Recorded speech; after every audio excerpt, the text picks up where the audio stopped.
Born in Venda, kusini kwa Chile, and bred in Soweto. My love for sports began when my father used to take me with when he was playing. Having played the beautiful game myself at amateur level, I started to understand it even more.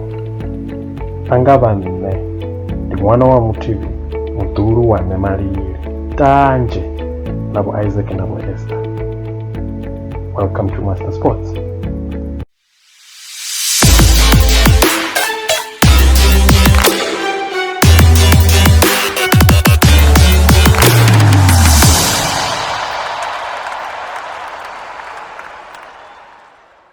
Good morning. Good morning, Coach. How are you? I'm very good. Thank you. How are you? I'm all good.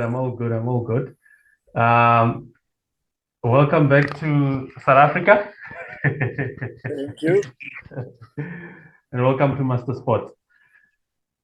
Thank you. Awesome. Coach, we're just going to get right into it. Let's start with, you've been here years ago. Now you're here again. You've been here, I think, a month or two ago, or weeks ago. What are you doing in South Africa right now? What's happening in South Africa? It is actually very interesting. People are always asking me, what are you doing in South Africa? Are you coming for work? Are you coming for... Yes. I have still my property. I have still my house here in Cape Town. And so when I have my family is here, so whenever I have a little bit of time, I will be back in Cape Town. So actually, my house, my home, and generally when I'm not working, I live in Cape Town. Or you always visit Cape Town? I mean, Yeah. You can't blame us for being curious. I mean, there's a lot of teams that are in need of coaches, and with the kind of experience that you have, and we always see in South Africa, we're always curious. Maybe you're gonna be going to coach another team. Were there offers, or are they offers? Yeah, there were offers, obviously. But as you remember, I had the Turkish national team. Yes. And you couldn't qualify to the World Cup. And as well, the Euro was not that good. So the federation decided to have a new chapter. I was the sportive director and the head of technical there. Yes. And now he didn't want to work. They have decided now to have a different technical team. And so I wanted to wait a bit for the World Cup. The World Cup's coming out, so I'm jetting out next week out of South Africa again to Qatar. First to Turkey, then to Qatar to the World Cup. So after the World Cup, anything possible. There were offers from Egypt, there were offers from Turkey, there were offers from Arab Emirates, my former club. So South Africa is always in my heart. If there's a good project in the future, why not? But first, I have to be in the World Cup. Yes. There's a commitment, so that I have to fulfill that. And after the World Cup, obviously, anything can happen. Then you'll weigh your options. Now, the last time that you coached a team in South Africa, I think it was back in 2019. But Yeah. Do you think the game is elevated in South Africa since then till now, or it's still the same? Nothing has changed? No, that's a good question you're asking. South African football has become, I think, not that attractive anymore at the moment. The football is going back. The talents are not coming up like on those years when I had Chiefs, Ajax, when we had this major success. The players having not enough development, let me say, education. So you see practically players from primary school going to the university with 4, 5, 6 years maximum of youth development. So that's not enough, and the football has not become stable. You can see that in international factor, the national team. You can see in the way how the league.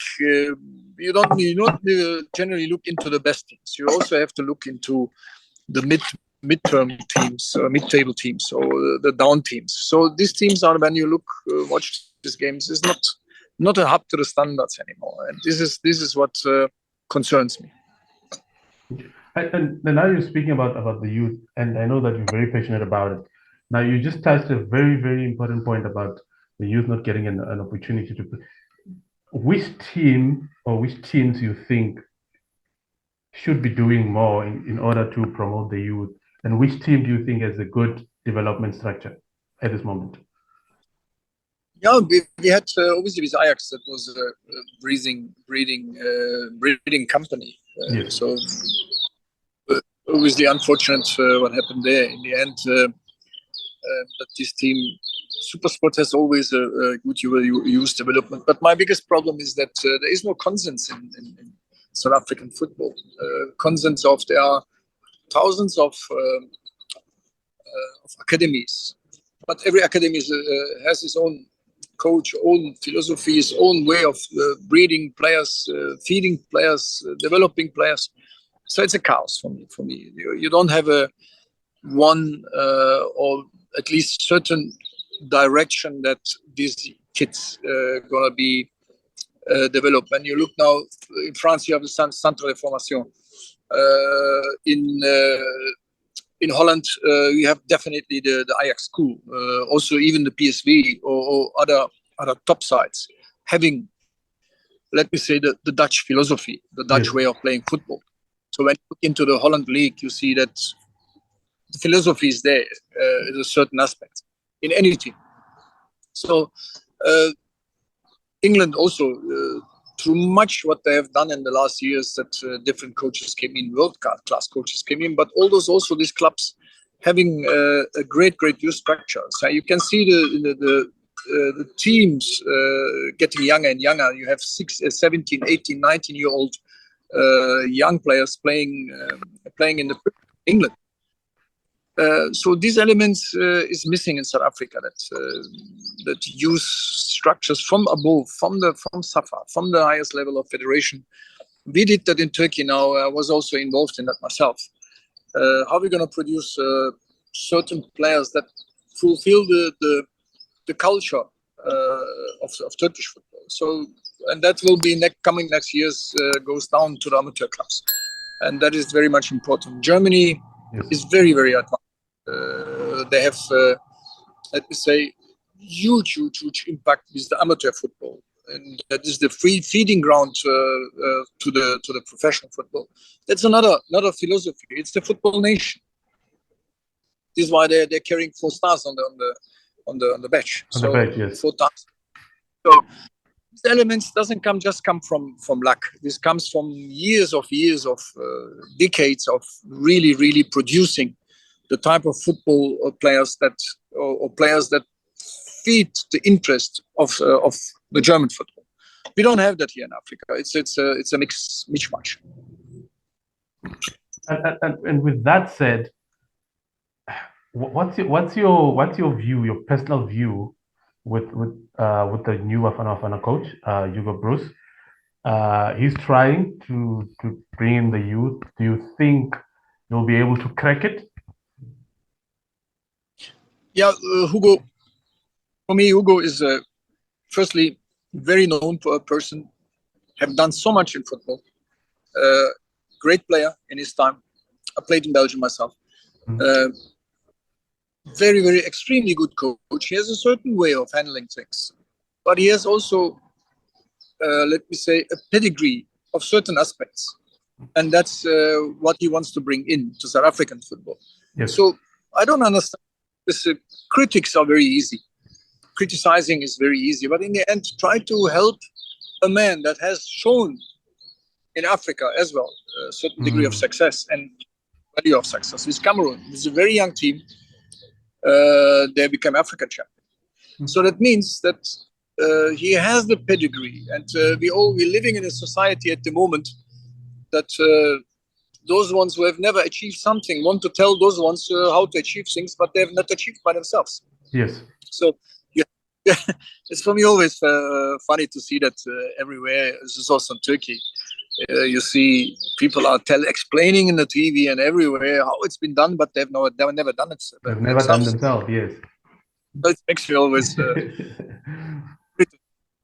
So there is one man that has made in his career a certain degree of success, the way how his philosophy is, and he will adjust to that South African way. So give him the opportunity. Give him the opportunity. Stick to the plan, what he wants to achieve. And I mean, I see every time is a certain problems that he needs to come over, and this is not definitely not good for South African football. So give him the opportunity, another 2-3 years, and probably let him help in communication with the PSL, with the amateur coaches, with the academy coaches, to build a certain helm. And there you start to breed those type of players. We don't have strikers in South Africa since Collins Besuma, since Yobengo. When is a striker in South Africa scoring 20 goals, 22 goals? When was that last time? You see in Europe, and this is the critics that we need to talk about. So you need the mark of 20 needs to be scored by 3, 4, 5 players in South African football. You had here Fani Madidas, even Fani, what a great player he was. He couldn't come into the national team lineup because they were Sean Bartlett. They were I don't know who ever was at that time there. There were so many good players. And why did they come up on that time? What happened now? Why they're not coming now up? So these are the elements that you know. It's not only a generation. There was something right on those years that happened. So these are the elements that you guys here in South Africa have to really, really put together, and not only the ego side that everyone cooks his own soup or bakes his own cake, and that won't bring you anywhere. Speaking to South African football, yes, continue. When you see Brazil, Carlos Pereira was head coach. Then next time he was a sportive director. Next time he was an assistant. Next time he was again the head coach. So Carlos has been involved in 6 World Cups. So this rotation also with Ajax, the system, there is no ego. There is a certain guideline that you need to, like myself. I've been 20 years head coach all over the world. Now I went back to Turkey to the national team and was in a different role. So there is no ego important. There is the aspect important that you want to achieve something together. And today there is the one-man show is gone. There's no one-man show. It was in the 80s. So we all need to learn, rewrite the technicality different. Today's football is all about money. It's all about business. Yes. And you need to produce young players. That's all. That's true. And sticking to South African Football Association, if you become the technical director tomorrow for SAFA, what are some of the things that you change? Me immediately. Yes. I wouldn't just look into the PSL Premier League. I wouldn't look into that.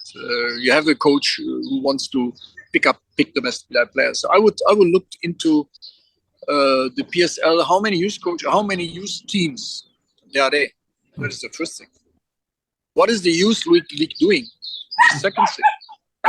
What are the categories in these youth to get the intensity, get the not the intensity, get also the development structures on the education part. So if you've been a Nobel Prize holder, you can't teach, let me say, children that gonna do the exams, because you're far above that. So I won't look into the PSL coaches. For me, most important thing is that the development structures, the development coaches, how equipped are they? Are they at the moment in a level that they can compete with the best in the world? What are they doing there? I did that for Turkey now. We did a booklet. We looked Spain, England, Germany, and you can't copy that 1-to-1. So, but we took the best for us, for our culture, to copy certain things and use these platforms, let me say, in our education to the players. These are the elements that you need to look into the next 5, 6, 7 years. You don't need to race in a formula race. You need to build the car for that. You need to build the equipment for that. So the Formula One race has been done by the coaches in the PSL.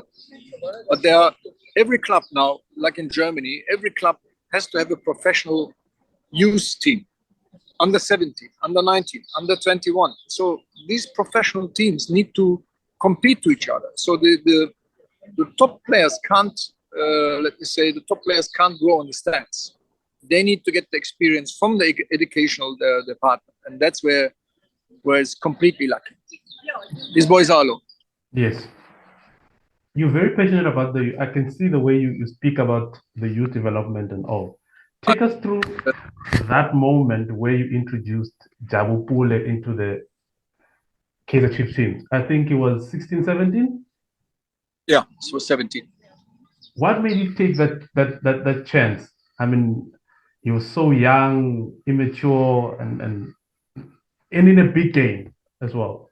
That was not only him. It was Tlanta Kubeka. It was all those years. It was so many players. Yes. Kibelenkuni was 19 in the goal of Kaizer Chiefs. So international goalkeepers they were still put into. Yes. What made that? There is a player that has a certain spark. Jabu is a entry player to the third zone. So when you see a player that can manage to get into certain areas with his young, not caring and not thinking, really doing that on an unbelievable base skill form, that attract me in his training session, in his game test games what we had. So from this position specifically, also Siabonga Nombeto on that time was also 21, and so there's this tremendous pace and tremendous young agility, don't caring about anything else, just beating the opponent. So these elements gives you a lot of percentage in the game that you can manage to get behind defensive lines, and you don't find that a lot of players. His pace, his speed, his agility, and handling in a very, very tight areas with simple movements, achieving certain degree that other ones don't have. So these are the players that you need to put in a cotton wool. You don't have that players in world football a lot. Yes. And when you find there are 2 or 3 elements that they need to look into. Step by step, we changed certain behaviors. And then suddenly a player that has such a tremendous and also Siabonga Nomvete scored 22 goals in that season with me and went straight to Italy. You must be proud of all these players. I mean, they've done well. Some are ambassadors of football teams, some are coaches right now. Now, sticking to Kaizer Chiefs, how was your time at Kaizer Chiefs? You left and then you came back again as well. People are also afraid of asking this. Were you taken care of as a coach? And did you feel like you were paid well as a coach? No. It is Kaizer Chiefs. Mr. Mutaung is one of let me say great chairmen that understands the game, the dynamism of the game, and also obviously the financial background on that Chiefs is not bad. It's good. Obviously, Turkish Premier League in Bundesliga, where I have coached Trabzonspor, Sivasspor, the national team.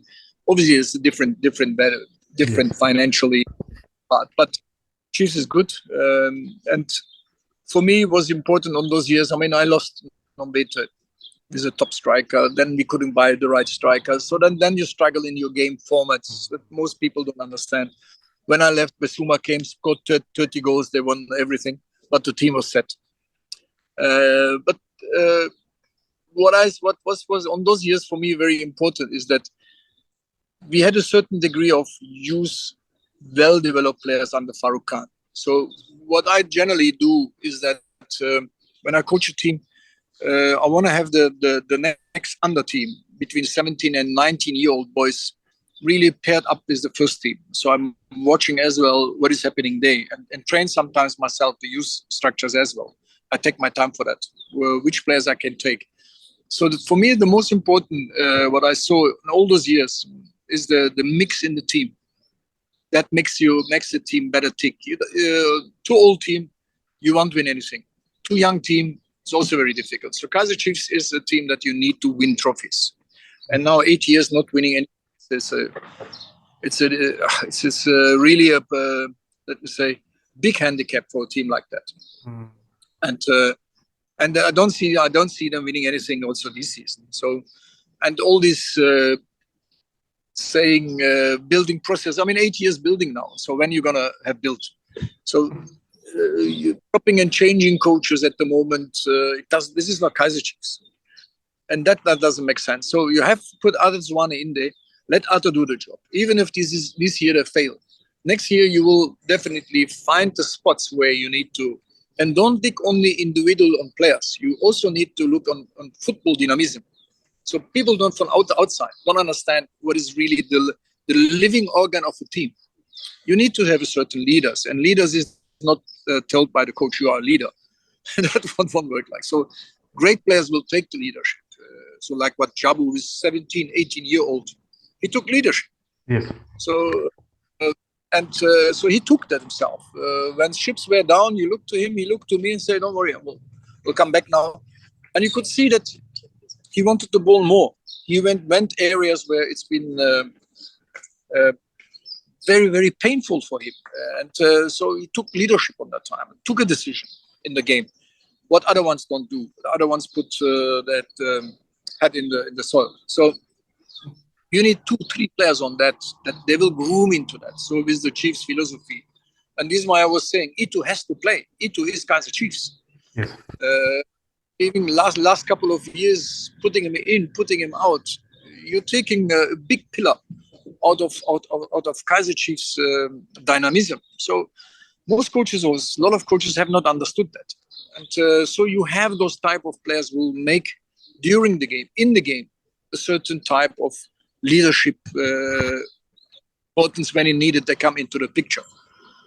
Chiefs have lost that. Now they have both, I don't know, all over place. And these are, everybody is saying it's a young team. It's not a young team. It's not a young team. Young team is for me when you are average on 22 years old, 21 years old. We had this Ajax young team. I had this Chiefs young team. But it's not anymore young team. They are both players all over. So now the one comes from a different background. The other one comes from a different background. So you need to find a nice orchestra that finds the tuning. And that will take time. Yes. And immediately now pushing Arthur into the fire, it doesn't make sense for me. So you talked about Ertugral and how they should leave him even next season. You know, maybe they will find something next season. What's your advice to Ertugral right now? Arthur, I've spoken to each other. He's like a son to me, and I believe in him.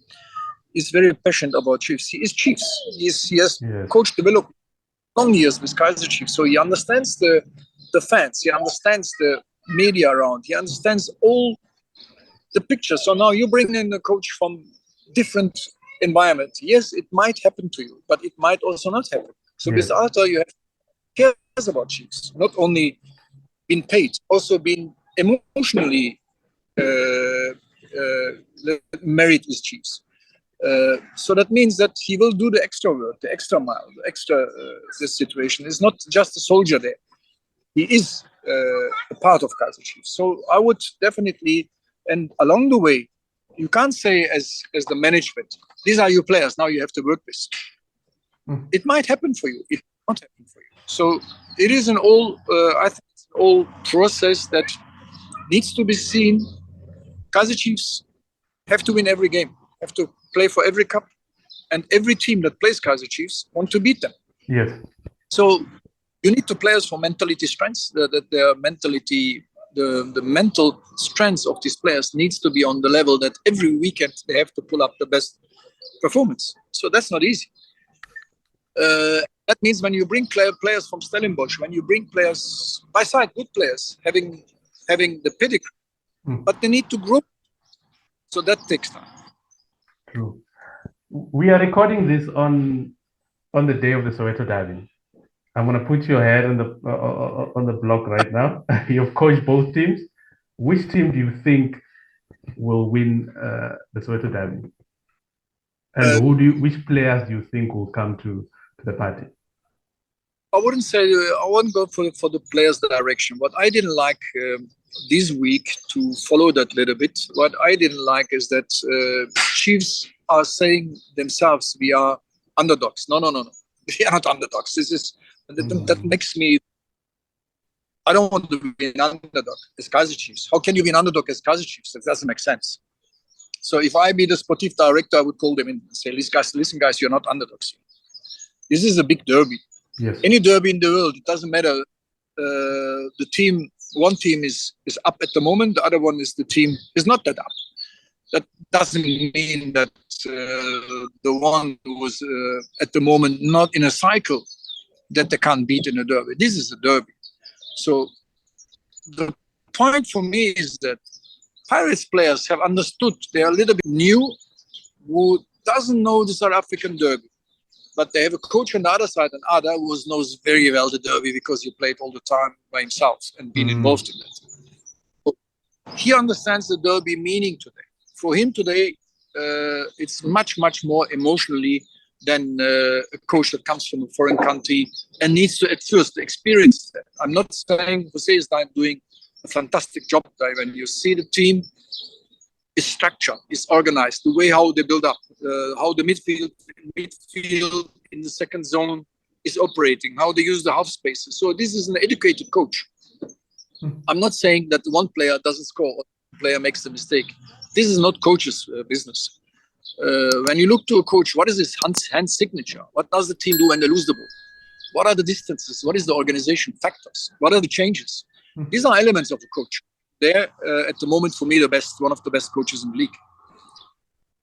And you will see Pirates will come far. But this game, story. So that means today to be an underdog, there's no underdogs, and you can never predict the derby. This is the nerve. What are the certain mistakes going to be done? So I personally feel you have a rounded team of Kaizer Chiefs that needs to prove a point, yes, and a coach that knows this business, knows the philosophy, knows South Africa.